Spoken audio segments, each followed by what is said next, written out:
বিটিআৰত যুদ্ধ জমি উঠিছে। বিটিআৰত যুদ্ধত নামিছে শাসক বিৰোধী।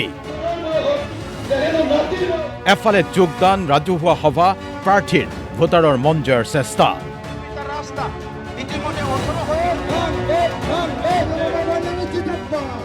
আনফালে বাদ বিবাদ। ওদালগুৰি জিলাৰ ননৈচেৰফাঙত আকৰ্ষণীয় যুদ্ধ দুই প্ৰাৰ্থীৰ মাজত। ভেৰগাঁৱত ৰণাংগনত জঁপিয়াই পৰিছে বিজেপিৰ প্ৰাৰ্থী। মুঠতে এইবাৰ যুদ্ধ জমি উঠিছে ননৈচেৰফাং ভেৰগাঁৱত।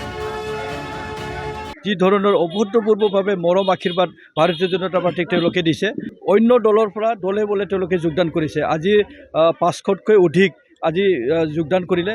গতিকে ইয়াতে অন্য দল কৰি একো লাভ নাই, দলহে কৰা হ'ব। কিন্তু সমস্যাৰ সমাধান কৰিব গ'লে অকল বিজেপিয়ে পাৰিব বুলি তেখেতসকলে একদম সাধাৰণ মানুহবিলাকে কথাখিনি বুজি পাই পেলাই আমাৰ ওচৰত আগবাঢ়ি আহিছে। যোগদান কাৰ্যসূচী তথা ৰেলীসমূহ দেখিছে, আচলতে শংকিত হ'ব লগা কথা। এইটো আচলতে মোৰ ফেক্টৰ ইয়াত কোনো নহয় বুলি মই ভাবোঁ। গুৰেশ্বৰত সমানেই তৎপৰ এবিপি, বিপিএফ, বিজেপি। সমানেই যুঁজত নামিছে ইউপিপিএলো।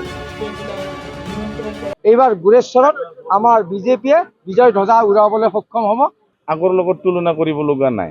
আগৰ তেখেতসকলে নোহা নকটা প্ৰমিছ দিছিলে, কিন্তু মইতো তেনেকুৱা য'তে ত'তে প্ৰমিছ দি ফুৰা নাই। মই যিখিনি পচিবল সেইখিনি মই কৰিব পাৰিম। ফকীৰাগ্ৰামত যুদ্ধ ঘোষণা কৰিছে 4 দলৰ 4 প্ৰাৰ্থীয়ে। ফকীৰাগ্ৰাম সমষ্টিত সমুখ সমৰত নামিছে বিজেপিৰ প্ৰাৰ্থী অৰূপ কুমাৰ দে, ইউপিপিএলৰ আফজল হক চৰকাৰ, বিপিএফৰ এজামুল হক আৰু কংগ্ৰেছৰ হুছেইন আৰা আহমেদৰ লগতে জিএছপিৰ সুকুমাৰ দেৱনাথ। নিৰ্দলীয় প্ৰাৰ্থী আছে দিলীপ বৰ্মন। মানে হাজাৰ হাজাৰ মানুহ ৰাস্তাত ওলাই আহিছে, মানে আমাৰ চাউণ্ড শুনি ৰাস্তাত ওলাই আহিছে। বহুত ওলাই আহি চবে কৈছে আমি আপোনাক ভোট দিম, আপুনি মানে পিছফালে যাব নালাগে। সাধাৰণ যি ৰাইজ, তেওঁলোকৰ যি উল্লাস, এইটো সঁচাকৈ খুব আনন্দিত আৰু মই খুব উৎফুল্লিত। ভূমিৰ সমস্যা সমাধান কৰা আৰু নাগৰিকত্বৰ এটা স্থায়ী সমস্যা সমাধান কৰা। আমি যিখিনি এতিয়ালৈ ৰাইজৰ পৰা আশ্বাস পাইছোঁ, যিমানখিনি আজি প্ৰায় 20-25 দিনৰ পৰা পুৰা ঘূৰি আছোঁ। 1.5 মাহৰ পৰা মই ইয়াত আছোঁ। যিখিনি পাইছোঁ আমাৰ কংগ্ৰেছ দলৰ ভাল আৰু ইয়াত কংগ্ৰেছ দল জয়ী হ'ব।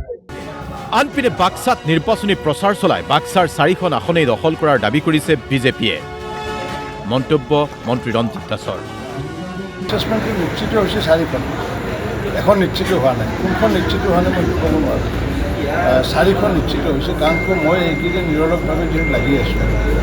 গতিকে মই মানুহৰ মাল স্থিতিখিনি গম পাওঁ, কাৰণ মই নিজে 40,000 ভোট পাম বুলি কৈছোঁ 2011 চনত। এনেকৈয়ে এতিয়া বিটিআৰত প্ৰায় প্ৰতিটো সমষ্টিতেই ব্যস্ততা পৰিলক্ষিত হৈছে। প্ৰাৰ্থী সমৰ্থকৰ ভোট গোটোৱাৰ প্ৰক্ৰিয়া পূৰ্ণোদ্যমে চলিছে। Bureau report DY 365।